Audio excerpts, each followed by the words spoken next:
A pre-Christmas rate cut is feeling out of reach for Aussies as new data reveals inflation figures have held steady at 2.1%.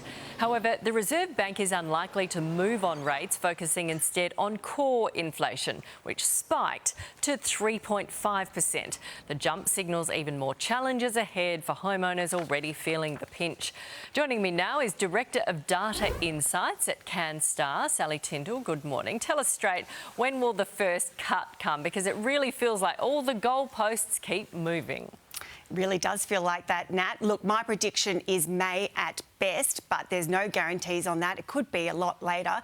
Look, the RBA released their board minutes from the November meeting last week, and in it, the RBA said to consider cutting the cash rate, they needed to see more than one good set of quarterly data inflation figures before they would consider that. Now, that leads to huge questions. What defines good? You know, have we already seen a good set of data? We don't know the answers to that. But if you look at it practically, the next round of quarterly inflation figures comes out on the 30th of January. I cannot see the RBA acting on that straight away. I think they're going to need to see at least one more round. That comes out on the 30th of April, which means the May meeting is live.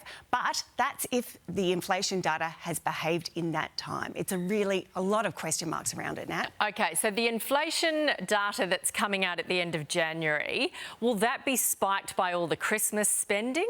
Yeah, really interesting, especially the Black Friday sales that are coming along. Look, the RBA doesn't look at anything in isolation. And to be honest, the Black Friday sales actually brings prices and inflation down, but only temporarily. So things tend to get smoothed out over that quarter that they look at. They also look at how much we spend at the shops, but we know that a lot of families are cash strapped and they're heading into the Black Friday sales, having really curtailed their spending in October and bringing forward spending in December. So when the RBA sits down and looks at it over a full quarter, I think they'll find that there's still a lot of households feeling the pinch.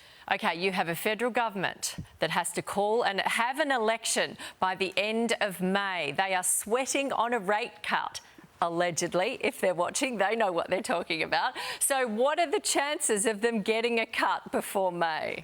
Well, I think it really comes down to whether the data behaves. But as I said, May is, in my mind, the live option. But, you know, that meeting is around the 20th. I think there's only a few more days after that before they could possibly have to call the election. It's going to be a really tight call for them. And the RBA has always said it is independent. It is going to just shut out any noise of an election. It will. OK, so they will have to call the election and then hope that they get a cut in May. Do this Could one. be interesting. Yep. See you, Sally. Thanks, Nat.